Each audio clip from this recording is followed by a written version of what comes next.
안녕하세요. 작년에 파혼한 30대 여자입니다. 아무에게도 못했던 이야기를 오늘은 여기에 털어놓고 싶어서 이렇게 글을 적습니다. 저는 그때 중소기업 회계팀에서 근무하고 있었습니다. 연봉은 4천 정도로 적지 않고 회사의 복지도 좋아서 만족하고 다니고 있었어요. 그러다 거래처 직원인 약혼남을 만나게 되었습니다. 저보다 7살 많았던 그는 나중에 말하길 저한테 첫눈에 반했었다고 하더라고요. 남자의 적극적인 구애에 못 이겨 연애를 하게 되었습니다. 연애를 하는 동안 남자는 저에게 정말로 지극정성이었습니다. 야근으로 제가 퇴근이 늦어질 때는 제 자취방에 먼저 가서 청소도 싹 해놓고 음식도 해놓는 그런 사람이었어요. 남자는 이미 결혼 정년기가 지났을 때라서 하루빨리 결혼하고 싶다고 하더라고요. 아이도 셋 정도 낳고 싶다고요. 그런 이유로 연애한 지 6개월이 지났을 무렵 본격적으로 결혼 이야기가 오가기 시작했어요. 남자의 부모님은 두 분 다 남자가 고등학생일 때 돌아가셨어요.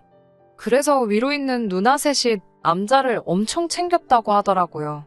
그 이야기를 들었을 때는 사실 힘들었겠다라는 생각뿐이었어요. 하지만 친한 친구들에게 이 이야기를 하니 신우가 셋이나 된다며 어떡하냐고 걱정하더라고요. 저도 여기저기서 고부 갈등, 신우와의 갈등을 많이 듣고 읽었기 때문에 불안한 생각이 들긴 했어요. 막연히 인터넷 세상의 이야기라고 생각했던 것들이 저에게도 그런 일이 일어날 거라고 생각해 본 적은 한 번도 없었거든요. 그런데 그게 저한테 실제로 일어나게 되었네요. 나중에 들은 바로는 한 번도 여자에 관심을 보이지 않던 막내가 갑자기 결혼을 하겠다고 해서 가족들이 엄청 놀랐었다고 해요.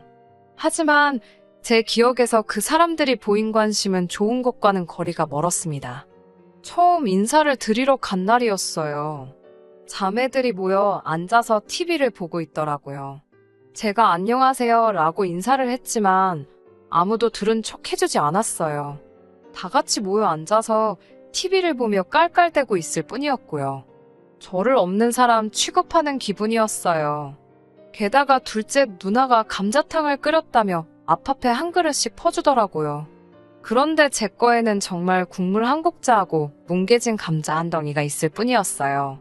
제가 좀 더 주세요라고 말하자 야 저기 있잖아 가서 네가 퍼먹으라고 하는 거예요. 순간 야라는 호칭에 제 귀를 의심했지만 다른 사람들이 아무 반응도 없길래 저는 한마디도 못했습니다. 아무튼 좀 더 국을 풀려고 냄비에 갔는데 냄비엔 찌꺼기밖에 없더라고요. 음식이 코로 들어가는지 입으로 들어가는지도 모르겠는 식사를 마치고 남자 가족들과 앉아서 TV를 보고 있는데 이번엔 셋째 누나가 맥주 한 잔 먹고 싶다 그러는 거예요. 그러더니 저한테 너도 마실 거냐고 묻더라고요. 저는 그래도 저한테도 말을 걸었다고 그게 반가워서 네 저도 마시겠다고 했죠. 그랬더니 저에게 카드를 주면서 그러면 네가 가서 사와 이러더라고요. 제가 남자에게 같이 가자고 하니까 그 누나 셋이 저를 쳐다보면서 그 맥주 몇 캔이 얼마나 무겁다고 둘이 가냐고 툴툴거리더라고요. 그렇지만 남자가 금방 갔다 온다며 저를 따라 나섰죠. 저는 문 밖에서 남자에게 지금 이게 무슨 상황이냐고 너무 짜증난다고 화를 냈어요. 저는 인사시킨다며 나를 데려와 놓고 이게 뭐 하는 거냐고요. 이렇게 나를 무시하는 니네 집과는 결혼할 수 없다고도 했어요. 택시 타고 떠나려고 하자 남자가 자기 가족들이 뭘 몰라서 그런다고 자기한테 조금만 시간을 주면 다 고쳐놓겠다고 붙들고 늘어지더라고요. 구구절절 사정하며 매달리는 남자를 보니 마음이 좀 흔들렸어요. 결국 다시 돌아가서 불편하고 어색한 시간을 보내고 집으로 돌아왔습니다. 남자가 늦게나마 저를 가족들에게 정식으로 소개하려고 하는데 그나마도 큰 누나란 사람이 말을 딱딱 끊더라고요. 결국 제대로 대화다운 대화도 나눠보지 못하고 집에 돌아왔네요. 그 일이 있은 뒤 얼마 지나지 않아 저는 임신을 했습니다. 남자는 결혼할 이유가 생겼다는 것에 더욱 기뻐하는 눈치였어요. 게다가 제가 다른 사람에게 말하지 말라고 하기도 전에 남자는 벌써 이 사실을 누나들에게 다 말했더라고요. 그리고 저희 부모님께도 전화해서 배불러 오기 전에 식을 올려야 한다며 결혼식을 밀어붙이더라고요. 그리고 저도 사실 막상 아이가 생기니까 결혼을 해야겠다는 생각이 확고해지긴 했어요. 저도 아이를 너무 좋아해서 유치원 선생님 되는 게 꿈이었을 정도였으니까요. 그리고 며칠 뒤 남자의 둘째 누나에게 전화가 왔습니다. 야, 오늘 출근 안 했지라며 나와 밥이나 먹자 그러더라고요. 그렇게 만난 식당에서 둘째 누나가 대뜸 저에게 야, 너가 우리 동생한테 가족 모임 못 나가게 했냐고 따지더라고요. 제가 왜 모임을 못 나가게 하겠냐고 역으로 물으니 아무튼 여우짓 하지 말라고 다 걸리게 되어 있다며 이번엔 경고로 끝나지만 다음엔 진짜 혼난다고 그러더라고요. 그러면서 한다는 말이 큰 누나가 저를 싫어하니까 알아서 잘 기어야 한다고 충고를 해주네요. 이 집에선 제 시어머니들 사람이나 마찬가지라나요. 아무튼 또 시간은 흘러 어느덧 상견례 날짜가 되었습니다. 배불러 오기 전에 화사하게 입으라며 친정어머니가 직접 골라 사주신 하늘색 투피스를 차려입고 나갔습니다. 그런데 상견례 자리에 도착하니 예상치 못한 분이 자리에 계셨어요. 남자의 작은 고모였죠. 원래는 큰 누나 내외만 나오기로 했었는데 그래도 이 집 어른이라며 작은 고모가 바득바득 우겨서 나왔다고 해요. 저는 그 작은 고모를 만난 적이 없습니다. 남자 말로는 성격도 괴팍하고 말도 필터 없이 하신다고요.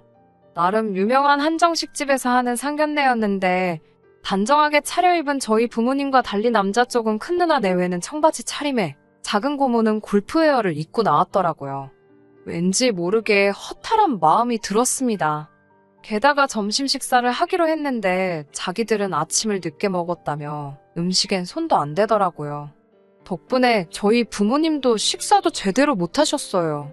전 속으로 이건 아닌데라는 생각만 계속하고 있었죠.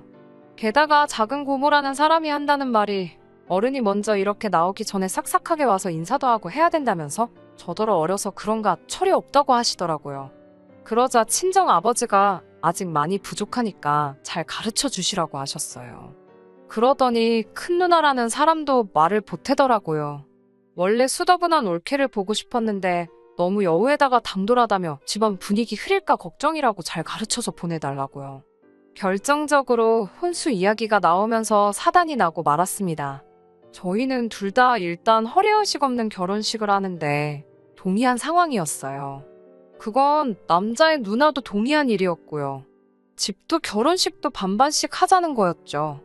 그런데 그 이야기를 들은 작은 고모가 저희 부모님한테 당신들도 생각이 있으면 딸 시집 보내는데 필요한 도리는 해야 되는 거 아니냐고 대뜸 삿대질을 하더라고요. 저희 부모님한테 막말을 쏟아내는 남자 쪽 가족들을 보고 있으니 너무 머리도 아프고 속도 안 좋았는데 결정적으로 작은 고모라는 사람이 저희 부모님을 모욕하는 모습을 보고 나니 순간 쓰러질 것 같았어요. 그리고 곧 이어 다리 사이에서 뜨뜻한 느낌이 느껴졌어요. 테이블 아래로 내려다보니 피가 흐르고 있더라고요. 나중에 들으니 놀란 저희 부모님이 119를 부르고 아버지가 저를 1층까지 업고 내려가셨다고 해요. 병원에 도착해서 소변줄 꽂고 검사하고 했지만 결국 그날 새벽에 유산했습니다. 담당 의사 선생님 말씀으론 산모가 스트레스를 많이 받은 것 같다고 하셨대요. 병원 유gin실에 누워 하염없이 울고 있는데 남자랑 그 고모라는 사람이 찾아왔더군요. 큰 누나 내외도 왔고요. 그 점자는 저희 아버지는 남자를 보자마자 멱살을 잡아 끌고 병실 밖으로 나갔습니다. 그 와중에 고모라는 사람은 저한테 보기에도 비리비리해서 불안하더니 결국 이렇게 됐다고 그래요. 그러면서 이참에 저를 옆에 끼고 잘 가르치라고 저희 어머니한테 훈수를 두더라고요. 순간 그 순한 저희 어머니가 그 고모 머리채를 잡아챘습니다. 너 죽고 나 죽자며 그 여자 머리를 미친 듯이 흔들더라고요.